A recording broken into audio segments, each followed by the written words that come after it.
High, আমি রূপম। এখন কথা হবে ময়দান ফাইনাল ট্রেলার বা ট্রেলার নাম্বার 2 নিয়ে, যেটা আজকে কিছুক্ষণ আগে ড্রপ করা হয়েছে। তো কেমন লাগলো এই ফাইনাল ট্রেলার? দেখুন, ম্যাক্সিমাম ক্ষেত্রে যেটা হয় সেটা হচ্ছে ট্রেলার নাম্বার 1 বা প্রথম ট্রেলারটা যতটা ইমপ্রেস করে, যতটা অ্যাট্রাক্ট করে, ট্রেলার নাম্বার 2 কিন্তু অতটা কখনো ইমপ্রেস করতে পারে না এবং ভিউজের দিক থেকেও ট্রেলার নাম্বার 1কে ছাপিয়ে যেতে পারে না। এবারের কারণ কি? কারণ হচ্ছে আপনি যখন প্রথম একটা ছবির ট্রেলার দেখছেন, আপনি ছবিটি সম্পর্কে জানেন না, যা শুনেছেন সেগুলো আপডেটসে, পোস্টার দেখেছেন, প্রথমবার ট্রেলার দেখছেন, তো সেটার যে ইমপ্রেশন, যা ইম্প্যাক্ট, সেটা প্রথম থাকে এবং সেটা অনেক বেশি জোরালো হয়।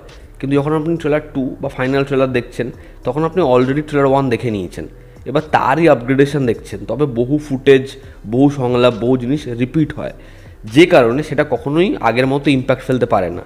এবার ময়দানের ট্রেলার 2টা কেমন লাগলো? সবথেকে ভালো করেছে, ডিউরেশনটা 2 মিনিটের করেছে, বেশি কিছু আলাদা করে রিভিল করেনি, তবে আলাদা করে রিভিলও করেছে। এবং তারা যেটা করেছে ভালো, সেটা হচ্ছে এই যে ইনার পলিটিক্সটা, এই যে যারা সিলেকশন কমিটিতে ছিল সেই সময়, তারা কি করেছিল, এই ক্যারেক্টারটা কি ফেস করেছে, এটাকে বেশি হাইলাইট করেছে।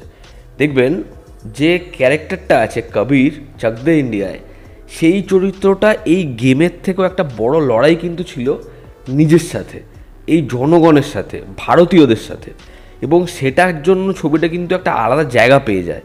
এবার এই ছবিটার ক্ষেত্রে ওরকম একটা স্টেজ কিন্তু আছে, একটা ডায়ালগ আছে, এই যে ভিড়, এরা তোমাদের সাথ দেবে না, এই জন্য আজকে কান বন্ধ করে খেলো।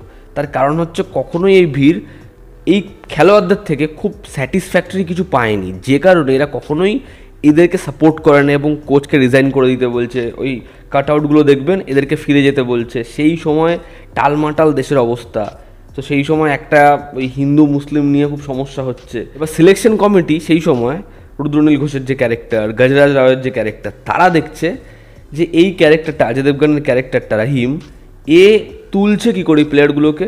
এদের কোয়ালিটি দেখে, কেন এদের ব্যাকগ্রাউন্ড দেখে নয়, এদের ধর্ম কী, এরা কোত্থেকে বিলং করে, যে কারণে সমস্যা হচ্ছে যে এদেরকে খেলতে দেওয়া যাবে না। এবার অজয় দেবগনের যে সংলাপটা আছে, जो चीज़ समझ ना आए उसके बारे में बात नहीं करनी चाहिए, মানে ওই সংলাপটা মনে হয় বহু জায়গায় আমার মনের কথা, আমি এটা বহুজনকে বলতে চাই। ঠিক আছে, মানুষ এত বিষয়ে মাঝে মাঝে এত কমেন্ট করে, ঠিক আছে, মানে যে কেউ যে কোনো বিষয়ে স্টেটমেন্ট দিয়ে দিচ্ছে, তো সেটার জন্য বোধহয় ওই কথাটা সব থেকে বেশি প্রযোজ্য। এবং দেখো, এই খেলাটা কিন্তু ছবির মধ্যে অবশ্যই আছে, এর ভিজুয়ালস দারুণ, ওই খুব ফাস্ট কাটে যে সিকোয়েন্সগুলো দেখাচ্ছে, স্টেডিয়াম যেরকম দেখাচ্ছে, সেগুলো দুর্ধর্ষ।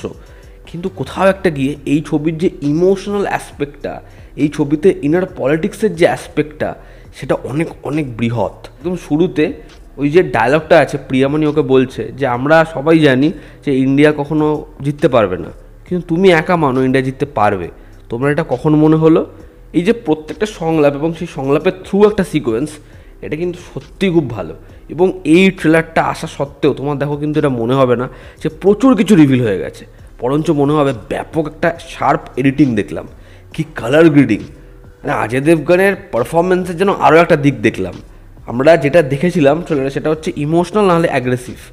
এখানে এই ক্যারেক্টারটা কতটা কাম, কম্পোস্ট, এই চরিত্রটার একটা বিশাল স্ট্রাগল রয়েছে, তার অনেক কিছু ফেস করা আছে, তার একটা পার্সোনাল লড়াই আছে, সেটাও আমরা এই ট্রেলারে দেখলাম। ময়দানের ফাইনাল ট্রেলারটা ইমপ্রেসিভ, অ্যাট্রাকটিভ, ভিজুয়ালি স্টানিং, যেটা ট্রেলার 1ও ছিল।